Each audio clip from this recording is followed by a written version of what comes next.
Abran sus Biblias conmigo en el libro de Primera de Pedro, en el capítulo 2, donde vamos a estar en el día de hoy. Y en unos momentos vamos a leer los primeros 10 versos del capítulo 2. Pero antes de eso, cuando yo era más joven, a mí me gusta mucho el básquetbol, jugarlo cuando era más joven y mis rodillas me lo permitían. Pues cuando yo era un muchacho, quizás de 11 o 12 años, viviendo en Brooklyn, en Nueva York, yo iba a jugar básquetbol en una cancha cercana de una escuela. No era una cancha adentro, era un playground afuera, ¿verdad? Y mi hermano me había regalado una bola de básquetbol. No era muy buena, no era de piel ni las regulares, sino una de plástico, pero plástico bueno, era buena la bola. Y porque íbamos a jugar en cemento, ¿verdad? Entonces yo iba con mi bola a jugar básquetbol. Y un día fui a la cancha y encontré que había un grupo de muchachos más mayores que yo, más jóvenes, altos, parece que eran de un equipo que estaban practicando, y ellos tenían una bola, pero se les había pichado. Entonces estaban sin bola, estaban todos parados ahí, y llegué yo con mi bola, ¿verdad que sí? Pues ahí yo empecé a hacer mis tiros y a hacer Ellos me miraban con esa cara de, este cree que sabe, pero... Y llegó el momento de que íbamos a jugar. Y como la bola era mía, pues a mí me tenían que escoger. Porque si no, yo tomaba mi bola y me iba para mi casa.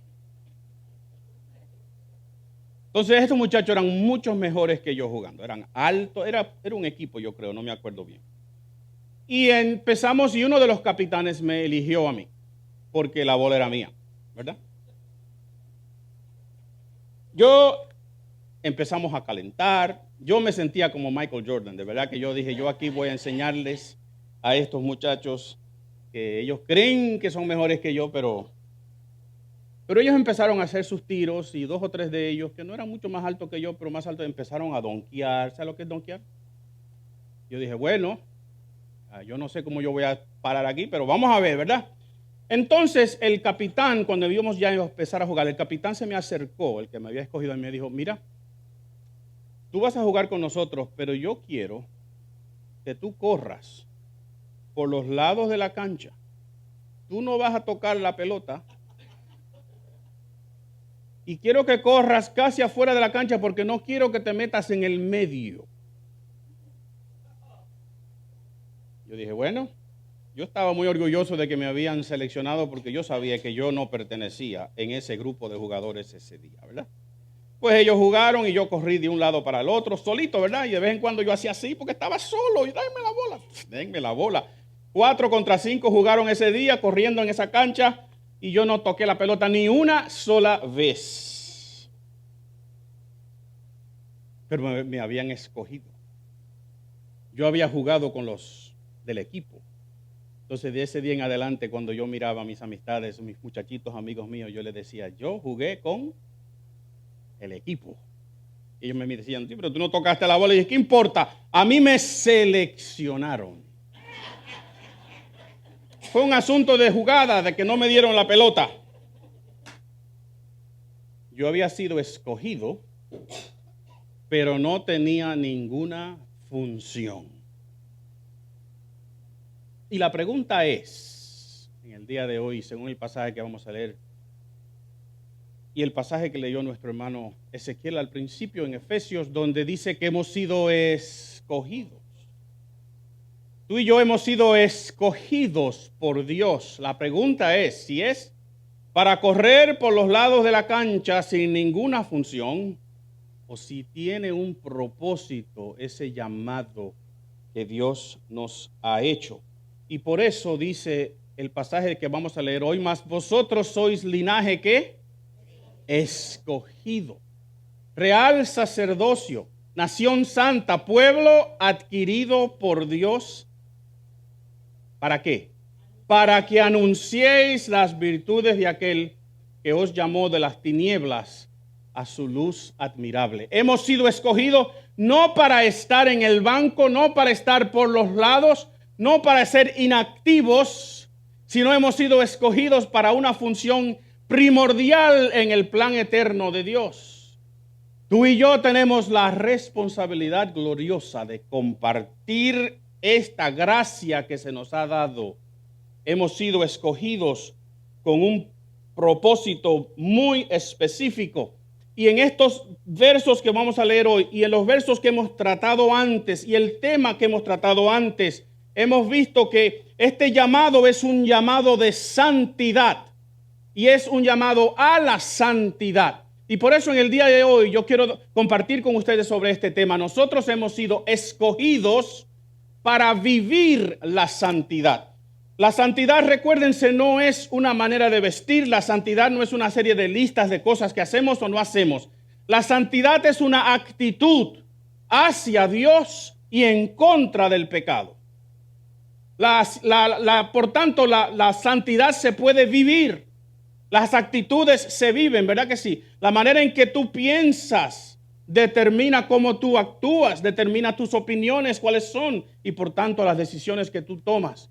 Por tanto, en el día de hoy, al leer este pasaje, yo quisiera que entendamos que hemos sido escogidos para vivir la santidad. Así que vayan conmigo al libro del Primera de Pedro, donde estamos, el capítulo 2, verso 1. Y antes de leerlos, quiero recordarles de otra cosa que Pedro dice muy clara al principio. Si usted va conmigo a la primera página de Pedro capítulo 1, los primeros 2 versos, yo quiero que usted note que Pedro va a introducir, a presentar un tema acerca de que somos escogidos. Y ahora nos va a decir para qué y por qué hemos sido escogidos. Y en el medio nos hizo un llamado a la santidad. Aquí hay como un sándwich, si pudiéramos decirlo así, ¿verdad? Pedro va a introducir un tema en el primer verso, el segundo verso de este libro, y ahora nos va a dar sus últimas palabras sobre esta idea de que debemos ser o vivir nuestra vida de santidad como personas que hemos sido escogidas. Y si usted va al primer verso del Pedro, ¿se acuerdan? Dice, Pedro, apóstol de Jesucristo, a los expatriados de la dispersión en el Ponto, Galacia, Capadocia, Asia y Bitinia. ¿Y cuál es la próxima palabra? Escogidos según la presciencia de Dios en santificación del Espíritu para obedecer y ser rociados con la sangre de Jesucristo. Y entonces Pedro saluda, gracia y paz os sean multiplicadas. Así que ahí está la primera rebanada del sándwich. Y ahora cuando llegamos a estos versos, usted va a ver el otro lado. Y recuérdense que en el medio hemos dicho que tenemos un llamado santo, un llamado que se nos ha hecho a ser como es Dios. ¿Y cómo es Dios? Santo. Y Pedro, citando las palabras de Dios, dice, sed santos porque yo soy santo. Así que vayan conmigo a Primera de Pedro capítulo 2 y leamos los primeros 10 versos. La palabra de Dios dice así, desechando pues toda malicia, todo engaño, hipocresía, envidias y todas las detracciones, desead como niños recién nacidos la leche espiritual no adulterada, para que por ella crezcáis para salvación, si es que habéis gustado la benignidad del Señor. Acercándoos a él, piedra viva, desechada ciertamente por los hombres, mas para Dios escogida y preciosa. Vosotros también, como piedras vivas, sed edificados como casa espiritual y sacerdocio santo, para ofrecer sacrificios espirituales aceptables a Dios por medio de Jesucristo. Por lo cual también contiene la Escritura, he aquí pongo en Sión la principal piedra del ángulo, escogida y preciosa. El que creyere en él no será avergonzado. Para vosotros, pues, los que creéis, él es precioso.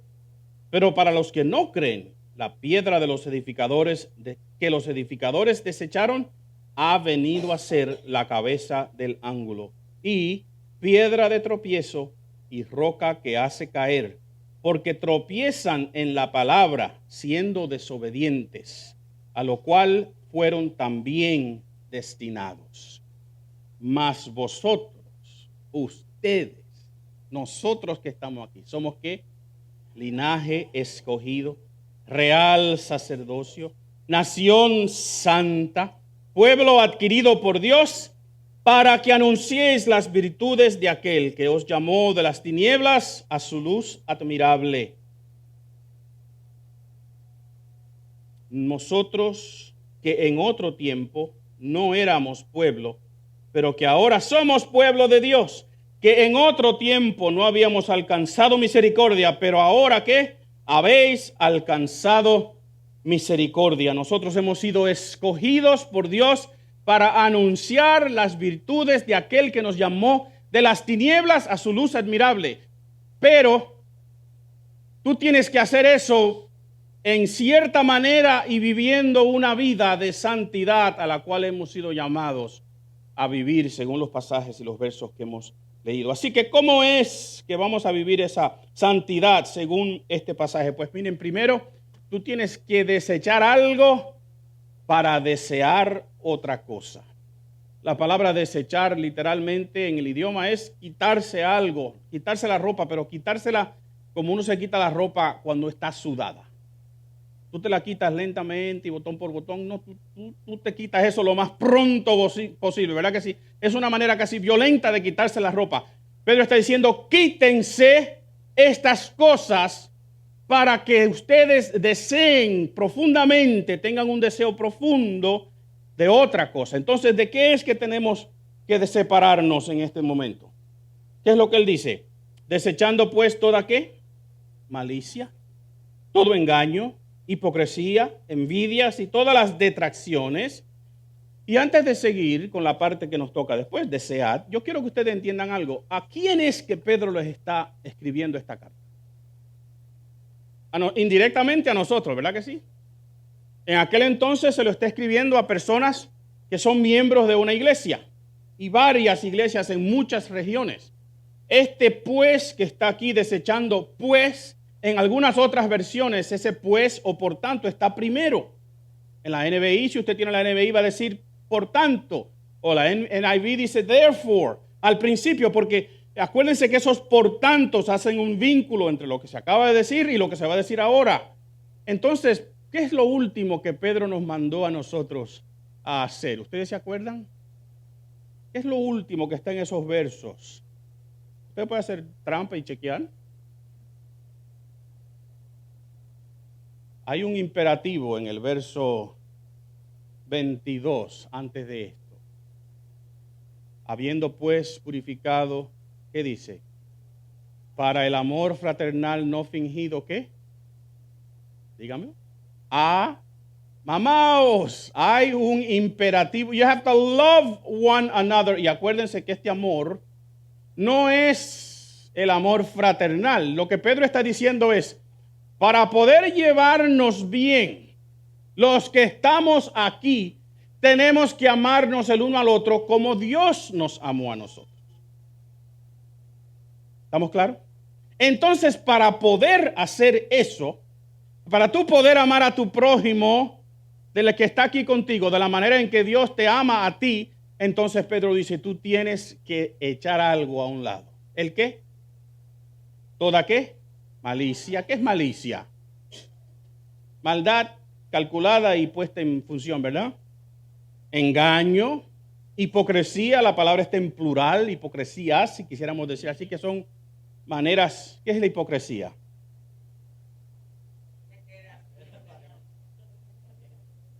Allá antes decimos los dominicanos, ¿verdad? De hacer algo, presentar algo cuando en sí estamos pensando otra cosa.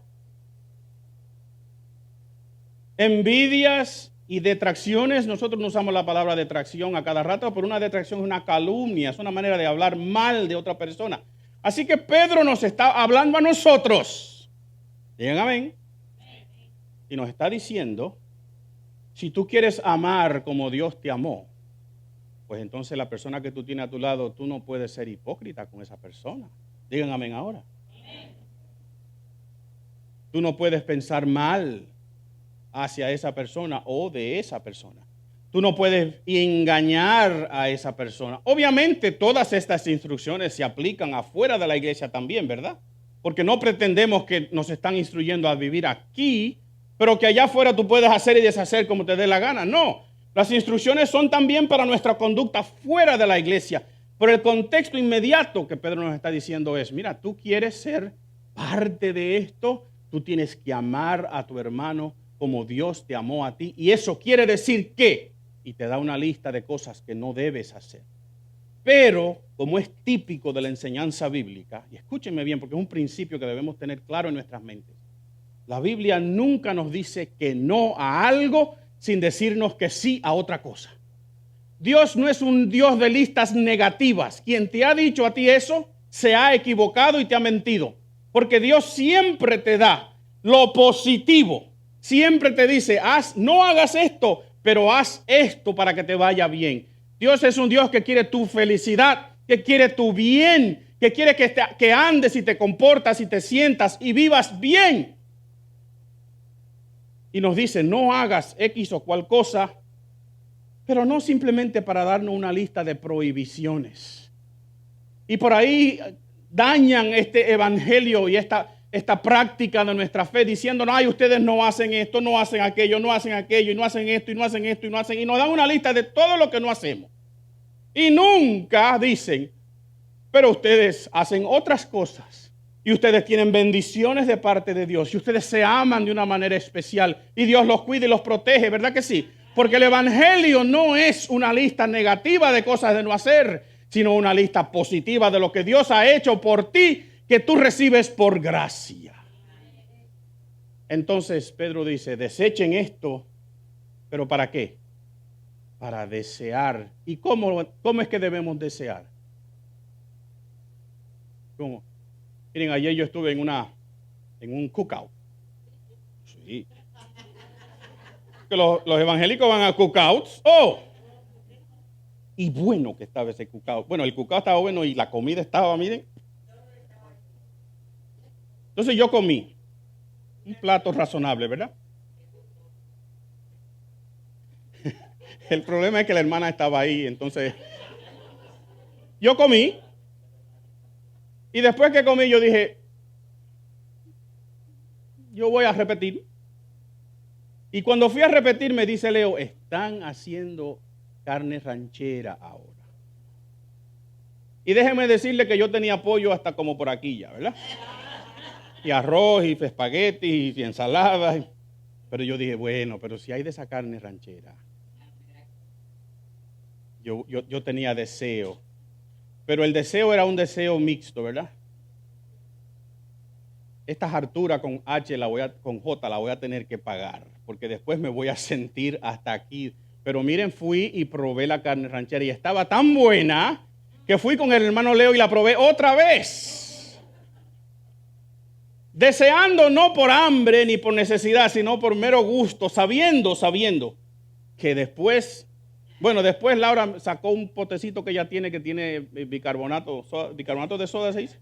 Y ahí nos metimos un dedito porque eso le ayuda a uno a digerir. Y después que tomé un poquito volví a... Comiendo por puro deseo, no glotonería, porque no me pasé.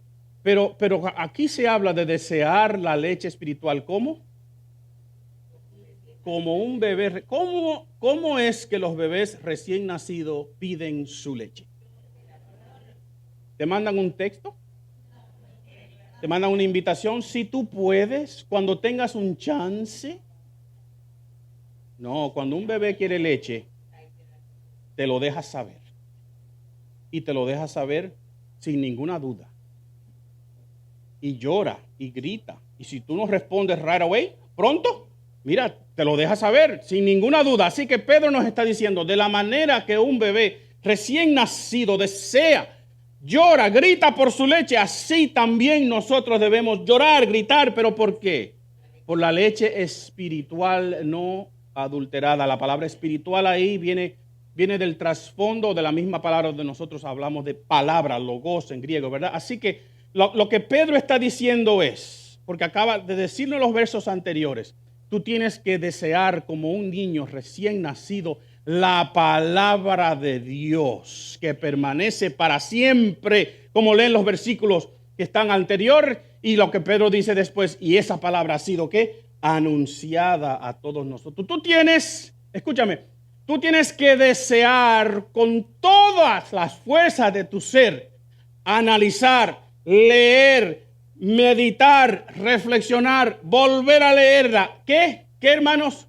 La palabra de Dios. Usted tiene aquí lo que Dios ha querido que usted sepa acerca de Él y acerca de su relación con usted. Así que estas palabras inspiradas por Dios nos dan a nosotros el testamento de Dios para nosotros. Nos dan el modelo de vida, nos dan las instrucciones, nos dicen cómo es que Dios quiere tratar con nosotros y tratarnos a nosotros. Tú tienes que desear la palabra de Dios, no adulterarla, porque ¿saben algo? Hay por ahí mucha predicación que tristemente es adulterada. Y no vamos a entrar ahí. Pero tenga mucho cuidado con lo que usted escucha, con lo que usted lee, con lo que usted ve en el famoso internet, donde ahora todo el mundo es un predicador, todo el mundo tiene una audiencia, todo el mundo puede pararse al frente y decir y deshacer. Usted tiene que leer la palabra de Dios por sí mismo.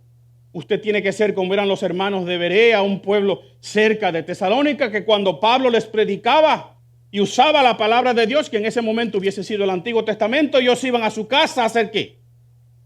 A ver si era verdad, que lo que él había dicho estaba ahí de la manera en que él lo dijo. Usted tiene que leer su palabra, hermano. Digan amén conmigo. Usted tiene que ser un amante de la palabra de Dios. Usted tiene que desearla como un niño recién nacido. Y no hay excusa en el día de hoy para usted no poder leer la Biblia y entenderla. Porque saben algo, cuando yo era jovencito, pequeño, o más joven que ahora, porque yo soy joven, ¿verdad que sí? Yo leía la Biblia, todavía la leía. En mi casa siempre se ha leído la Biblia, desde chiquitito nos acostumbraron a eso. Mi papá era pastor, era parte de la costumbre en nuestra casa.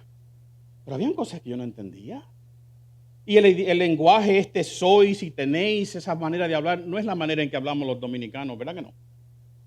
Nosotros no usamos ese español antiguo. Y hay cosas que yo no tenía la menor idea de lo que quería decir. Y le preguntaba quizás a mi papá o simplemente decía, bueno, algún día quizás yo entiendo. Pero en estos días, mi yerno Emanuel me dijo, mira, me compré una Biblia nueva y me sacó un aparato que pesaba como 7 libras. Una Biblia de estudio. Y yo la abrí y empecé a ver con él algunas de las cosas. Y tiene pues una explicación nítida, clara, buena, evangélica, de todos los temas, de todas las palabras raras, de todas las cosas que están ahí. Alguien se ha sentado y ha interpretado y lo ha escrito para que tú puedas leer tu Biblia y decir, ok, esto es lo que dice la palabra de Dios, pero yo no entiendo esta palabra. ¿Qué es lo que es eso de piedra viva? ¿Usted ha visto una piedra viva en su vida? Obviamente una metáfora. ¿De dónde viene? ¿Por qué usa Pedro ese símbolo? Bueno, pues entonces una Biblia se lo puede decir. Y usted puede leer su Biblia e ir analizando. No use eso como una muleta, úselo como una ayuda. Yo lo que quiero decirles es que no hay excusa en el día de hoy por la cual usted no tenga su Biblia a su mano siempre. Póngala en su carro y escúchela. Pastor, no tengo tiempo. Bueno, tú vas al trabajo, sí, pues ponla en el camino al trabajo. Pastor, no tengo tiempo. ¿Tú cocinas? Sí, pues ponla en la radio, en tu teléfono cuando estás cocinando. No hay razón. Pero yo les diría a ustedes, tenemos que buscar ese tipo de medio para hacerlo. No, lo primero que tú deberías hacer por la mañana es hablar con tu Dios y escuchar lo que Él tiene que decirte a través de su palabra. Desea la leche espiritual, la palabra de Dios no adulterada. Tienes que quitar algo de tu vida para entonces lograr tener otra cosa y aplicarla para poder vivir una vida de santidad, porque hemos sido escogidos para vivir una vida de santidad. También tenemos que acercarnos a Jesús para ser edificados. Y yo quiero que entendamos en el día de hoy qué es lo que Pedro quiere decir cuando dice acércate a Jesús, porque suena muy, muy bonito eso, ¿verdad? ¿Qué es lo que Pedro quiere decirnos? Los versículos 4 al 8 dicen, acercándonos a Él, ¿qué? Piedra viva, desechada ciertamente por los hombres o los seres humanos, mas para Dios escogida y preciosa.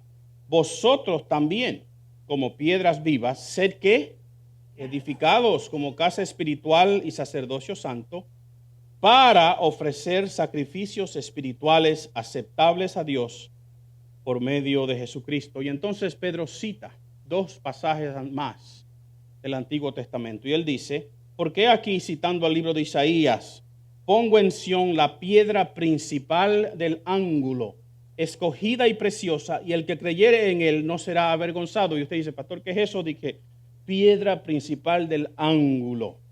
Porque hoy día no se construye de esa manera. Si usted ha construido o visto una casa construida o un edificio, usted sabe que hacen un hoyo profundo primero para poner un fundamento, ¿verdad? Y después ponen por los cuadros. Yo no soy ingeniero, ustedes me entienden, ¿verdad? No hay una piedra de ángulo, pero antes, cuando no se construía con cemento, se construía con piedras y encima de eso madera, pues tú tenías que poner una piedra que medía, que calculaba, que ponía en sitio exactamente cómo iba a ser el resto de tu construcción. Si esa piedra estaba mal puesta, pues tu casa salía medio chueca, medio mal, y hasta se podía caer. Así que cuando Pedro cita una piedra del ángulo, pues cualquier persona que lo estuviese escuchando hubiese entendido perfectamente bien a qué se refería, ¿verdad? Era la piedra más importante en una construcción. Pero en ese pasaje, para cualquier judío escuchando esto en el tiempo que Isaías lo escribe, ellos interpretan y saben que esa piedra no era una piedra física, sino se estaba refiriendo a una persona. Y que esa persona era el Mesías. Así que el judío escucha esto e interpreta, la piedra principal del ángulo es el Mesías. ¿Y qué fue lo que dijo Isaías sobre ese Mesías? ¿Que iba a ser qué? Rechazado por los hombres, pero para Dios era ¿qué? Precioso. Entonces entendemos que lo que Pedro está diciendo es que nosotros también tenemos que ser ¿qué? Piedras ¿qué? Vivas. Sed edificados como piedras vivas en casa espiritual. Tú entiendes, ¿verdad? Que tú no puedes ser un edificio. ¿Tú puedes ser un edificio? No. Pero aquí es un edificio ¿qué? Espiritual. Cualquiera que estaba leyendo eso, que era judío, entendía que Pedro se estaba refiriendo o haciendo una referencia al templo, que era la casa espiritual de Dios. Así que Pedro nos está diciendo indirectamente que nosotros somos ¿qué? El templo de Dios, ¿verdad que sí? Ahora el templo de Dios no es un edificio, ahora el templo de Dios somos nosotros. Pero para poder ser edificados, tenemos que ser edificados en una manera viva, igual que ese Mesías. Y Pedro también nos está diciendo indirectamente, si tú quieres ser esa piedra viva, pues tú te vas a correr el riesgo de que te hagan lo mismo a ti que le hicieron a ese Mesías. ¿Qué le hicieron a Jesús? Lo crucificaron, pero antes de crucificarlo, lo rechazaron. Entonces lo que Pedro nos está diciendo es, acuérdate, tú tienes que ser edificado en la identificación con Jesús. ¿Cómo es que nos acercamos a Jesús? Identificándonos con Jesús. ¿Usted entiende lo que eso quiere decir? ¿Qué quiere decir identificarte con Jesús? Yo estaba viendo ayer una noticia. Una persona en Argentina, la ciudad de Buenos Aires, caminando por la calle con una playera del equipo de Boca Juniors. Si usted sigue el fútbol, usted sabe de lo que estoy hablando, ¿verdad? Estaba caminando por un vecindario que es del equipo contrario, de River Plate. Y sin anuncio, sin decirle nada, sin preguntarle por qué, nada, otra persona con una playera del otro equipo le cayó encima al señor que estaba corriendo, haciendo su jogging. Le cayó encima a golpes. ¿Por qué? Porque estaba identificado con el otro equipo. Y para ellos eso es algo suficientemente importante para tener un pleito. Qué triste, ¿verdad? Así que si usted va a Argentina, asegúrese, si usted va a Buenos Aires, en qué vecindario usted está antes de ponerse ropa azul o ropa blanca y roja o cualquiera de los otros colores de los equipos de esa ciudad. porque usted no sabe dónde usted está. Vaya vestido o pregúntele a la persona con quien usted está visitando, ¿qué color me pongo? Que no ofenda a medio mundo aquí, porque usted se va a correr el riesgo de una paliza. Entonces, ¿cómo es que nos identificamos con Jesús? Cuando hablamos de Jesús, ¿de qué hablamos? Hablamos de la segunda persona de la Trinidad encarnada. ¿Sabe? No es meramente decir yo me identifico con Jesús porque yo voy a la iglesia, o porque a veces leo la Biblia, o porque mi mamá era cristiana y me llevó. No, identificarse con Jesús es saber quién Él es y qué es lo que significa lo que Él es. Así que decir que Jesús es Dios encarnado, te dice, ¿pero por qué? ¿Por qué? Porque necesitaba venir al mundo, a esta tierra, a morir por nuestros pecados, porque tú y yo somos pecadores y no podemos pagar el precio de nuestro pecado. Así que reconocer a Jesús, identificarte con Jesús, es identificarte tú también. Si tú miras a Jesús, tú tienes que decir, yo soy un pecador entonces. Si hay un Jesús encarnado es porque yo soy un pecador y yo necesito salvación que Él ha obrado a través de su muerte en la cruz. Eso quiere decir que yo entiendo eso. ¿Qué más? Yo entiendo que ese Jesús es el único mediador entre Dios y el ser humano.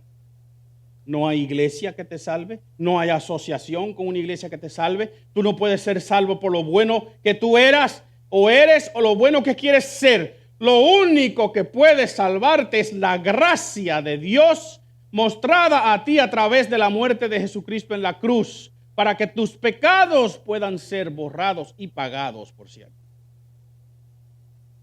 Así que identificarte con Jesús es saber lo que significa eso. Y entonces cuando tú sales a la calle a vivir una vida que refleja esa identificación, pues es posible que te rechacen tal y como le hicieron a Jesús. ¿Es Jesús popular en el día de hoy, mis hermanos? ¿O no? Identificarte como evangélico en el día de hoy, por lo menos en este país, es una vergüenza. Es un oprobio. Es para que la gente hable mal de ti. Es para que te tilden de una cosa u otra políticamente hablando. Ser evangélico, ser un seguidor de Jesús en el día de hoy es acarrear para ti rechazo. Y tú tienes que estar dispuesto a acercarte a Jesús porque tú eres escogido para vivir una vida de santidad.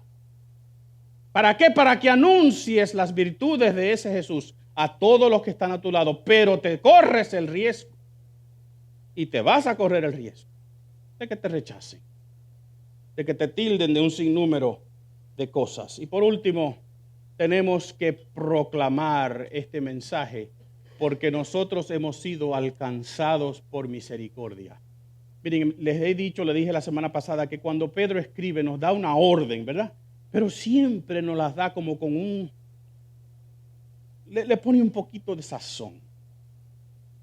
Porque nosotros estamos llamados a anunciar, ¿verdad que sí? ¿Cuál es el mandato que recibe la iglesia? Id y sed ¿qué? Testigos. Eso es un mandato claro. Pero Pedro me dice aquí, vayan y sean testigos, porque en un momento dado tú recibiste ¿qué? Misericordia. Entonces, si usted lee los últimos dos versos conmigo, yo lo voy a leer al revés. Yo voy a leer el 10 primero y después el 9.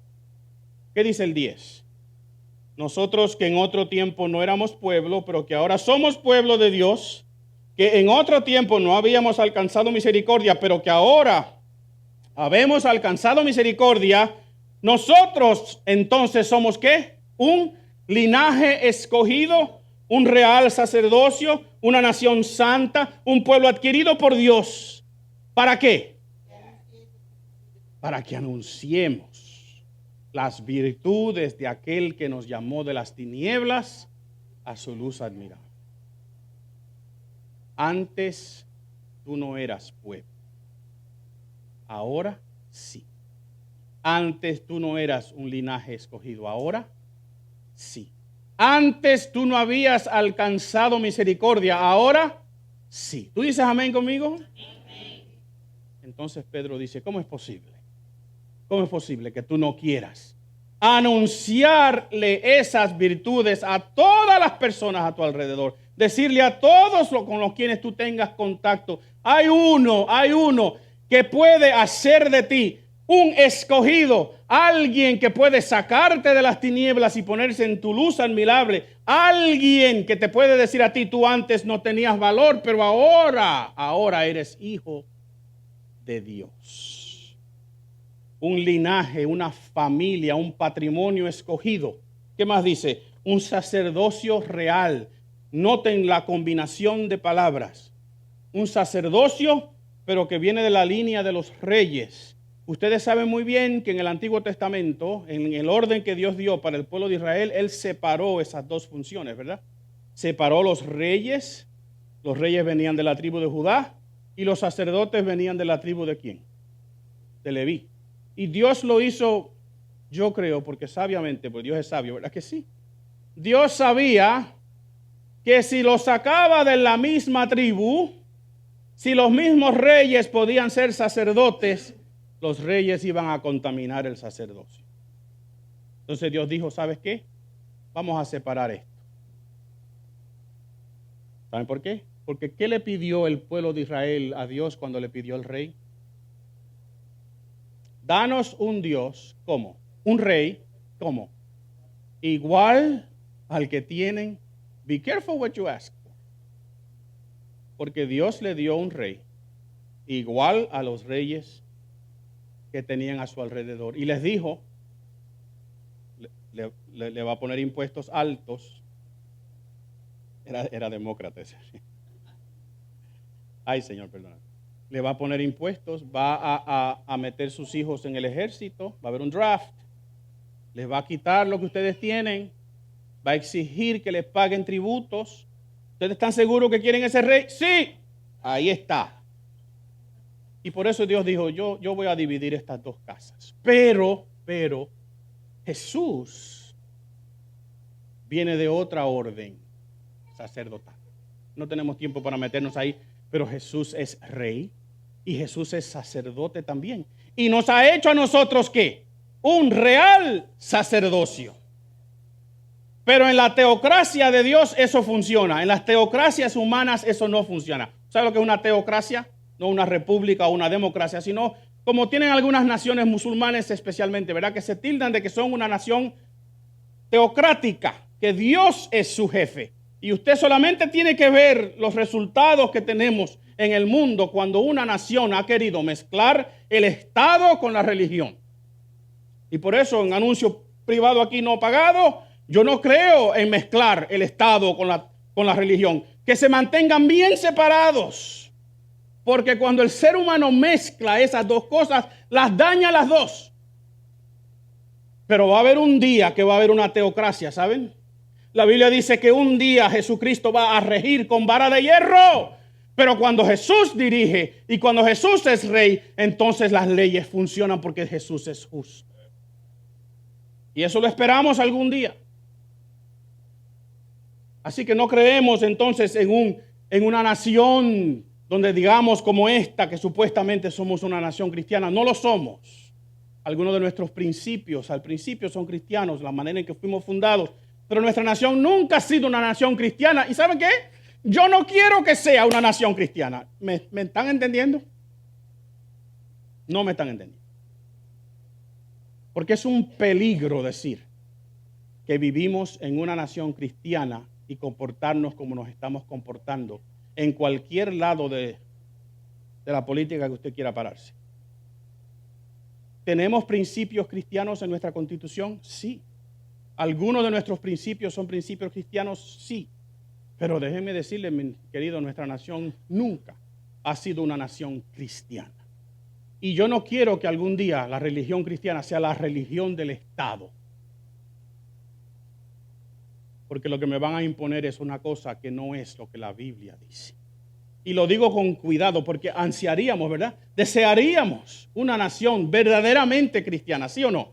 Pero entendemos claramente que eso nunca va a suceder hasta que Cristo establezca su reino aquí en la tierra. Somos un linaje escogido, un real sacerdocio, somos una nación santa y finalmente un pueblo adquirido por Dios. Esas frases Pedro las saca del Antiguo Testamento, frases que se refieren al pueblo de Israel. que ahora Pedro dice se refieren a ustedes que son la iglesia. Y ese último es un pueblo donde Dios dice del pueblo de Israel, ustedes son mi tesoro especial. ¿Tú quieres ser el tesoro especial de Dios? Ustedes son mi tesoro especial, yo lo voy a escoger a ustedes, no por ningún mérito que tenía esa nación, sino porque Dios quería un pueblo, noten, ¿para qué? Para que anunciara sus virtudes, para que le diera gloria a Dios en las naciones. En el libro de Isaías, capítulo 43, verso 21, dice, este pueblo he creado para mí, mis alabanzas publicará. ¿Y qué es lo que Pedro dice entonces que nosotros debemos hacer? Para que anunciéis las virtudes de aquel que los llamó de las tinieblas a su luz admirable. Ustedes que antes no eran pueblo, pero que ahora son pueblo. Ustedes que antes no habían recibido misericordia, pero que ahora la han recibido. Ustedes deben entonces, ¿qué? Anunciar. Tenemos que proclamar este mensaje porque hemos sido alcanzados. Mis queridos, termino. ¿Cómo es que vivimos esta santidad?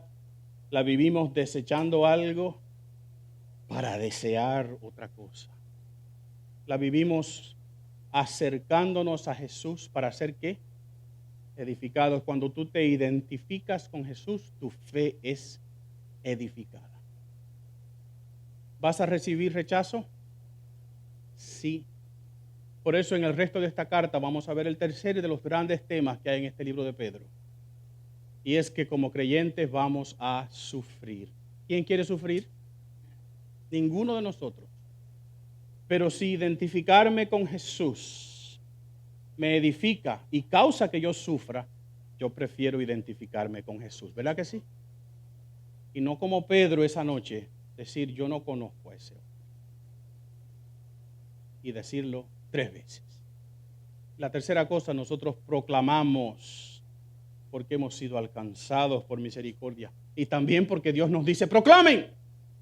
Es una orden, pero qué bueno decir. Lo voy a hacer no tanto porque es un mandato claro de parte de Dios, sino lo voy a hacer también porque en un momento dado alguien me compartió a mí el mensaje de salvación. En un momento dado alguien me dijo a mí que yo valía mucho para Dios. Y ese mensaje es el mensaje que proclamamos aquí. Entonces, para terminar, mis queridos, la pregunta que se queda siempre en el aire es, ¿qué vamos a hacer con esto? Vamos a ser hijos de Dios, escogidos, viviendo una vida santa. Acuérdense que la santidad es una actitud. Es una actitud hacia Dios y una actitud en contra del pecado. Todos vamos a fallarle a Dios en un momento dado, ¿verdad que sí? La Biblia dice que todos pecamos. La santidad no es ausencia de pecado. La santidad es la actitud de tu mente hacia no querer pecar, porque Dios te salvó.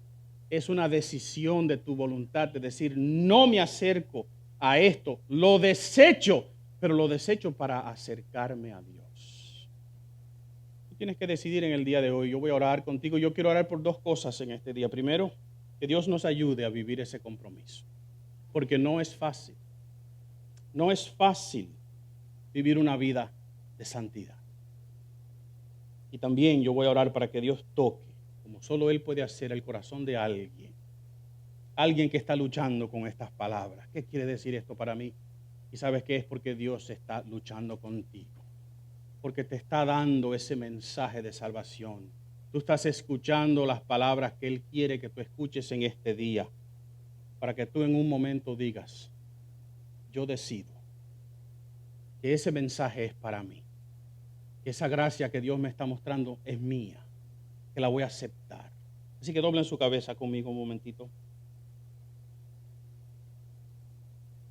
Eterno Dios, nos queremos comprometer en este día a vivir una vida de santidad porque hemos sido escogidos. No porque somos miembros de una iglesia, no porque nos trajeron, no porque me obligan a venir, sino porque me doy cuenta que desde antes de la fundación del mundo tú me buscaste a mí. Por tanto, yo quiero vivir una vida que refleje eso. Yo quiero acercarme a Jesús, identificarme con Jesús, aunque me cueste ser rechazado. Y yo quiero proclamarle a otros, anunciarles a otros este glorioso mensaje de gracia y de salvación. Señor, ayúdanos porque esto no es fácil. Y la vida nos cae encima y las circunstancias nos caen encima. Y los problemas vienen sobre nosotros y a veces nos olvidamos. Pero recuérdanos durante esta semana, en un momento difícil, que somos escogidos. Y eterno Dios, tú que eres el único que salvas, te ruego que en el día de hoy alguien sea tocado. Una gracia irresistible de parte tuya, una gracia que diga, tú eres mío, yo te escogí desde antes de la fundación del mundo, tú tienes que vivir una vida diferente desde hoy en adelante. La vida del escogido, una vida santa. Gracias, Señor, por este día. Gracias por las personas que nos han visitado. Señor, gracias porque ellos han escuchado de que hay un Dios que les ama y que ellos son especiales para Él. Gracias en el nombre de Jesús. Amén y amén. Que el Señor les bendiga y les guarde.